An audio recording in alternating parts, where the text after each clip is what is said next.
कवनो खबर न कवनो समाचार आइल बा। आँख असरा में बाबलम जियरा सकुचाइल बा। कि चिट्ठी लिखले रही घरे छठ हम करत बानी।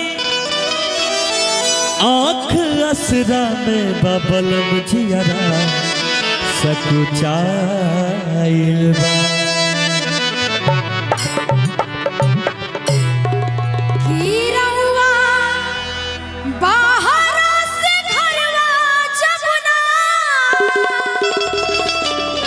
सुनी ना कि रउआ बहरा से घरवा जबना।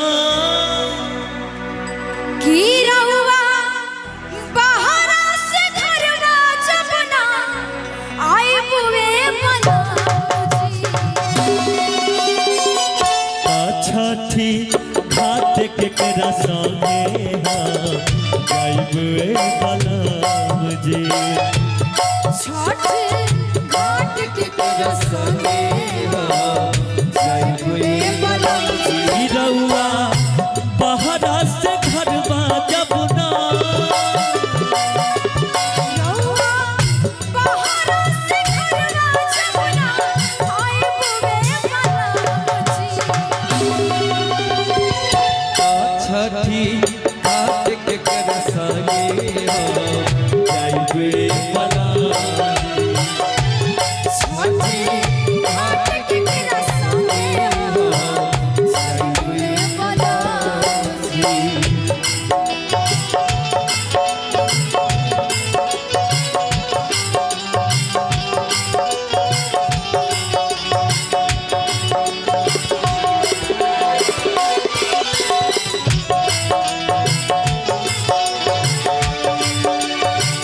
जय छठी मैया।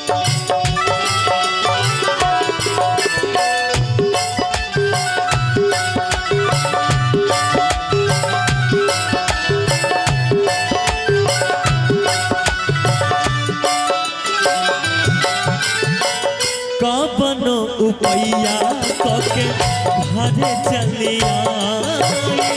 सुपौल वाला एहो बलमुआ देर ना लगाई।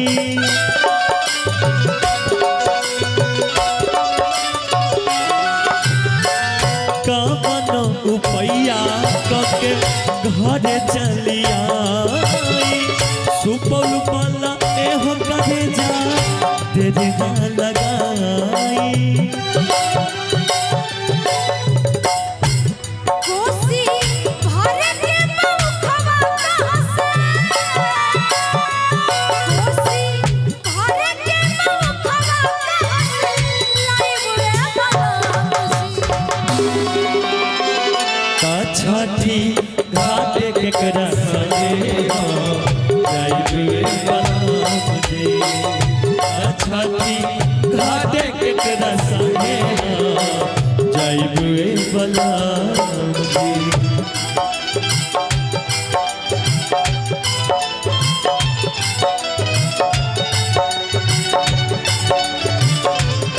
जय छठी मैया। छठी मैया की महिमा बढ़िया। जय छठी मैया।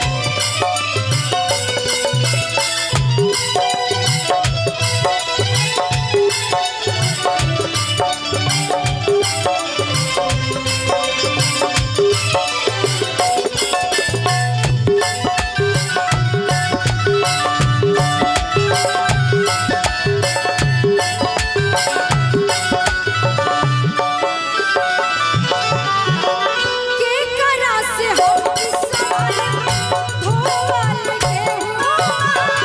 के करा से हम किनवाए नारियल नींबुआ।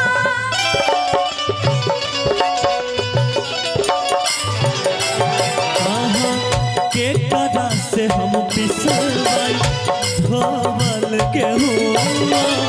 केकरा से हम मंगवाई नारियल नेमुआ।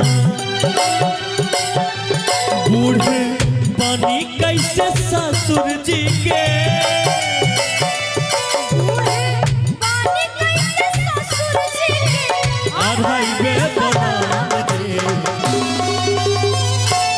छठी घाट केकरा संगे जाइबे बलम जी छठी घाट केकरा संगे जाइबे बलम जी रउआ बाहरा से घर जब ना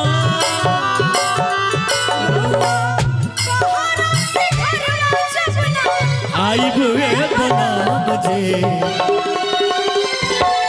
छठी घाट केकरा संगे जाइबे बलम जी छठी घाट केकरा संगे जाइबे बलम जी रउआ बाहरा से घरवा जब ना रउआ बाहरा से घरवा जब ना आइबे बलम जी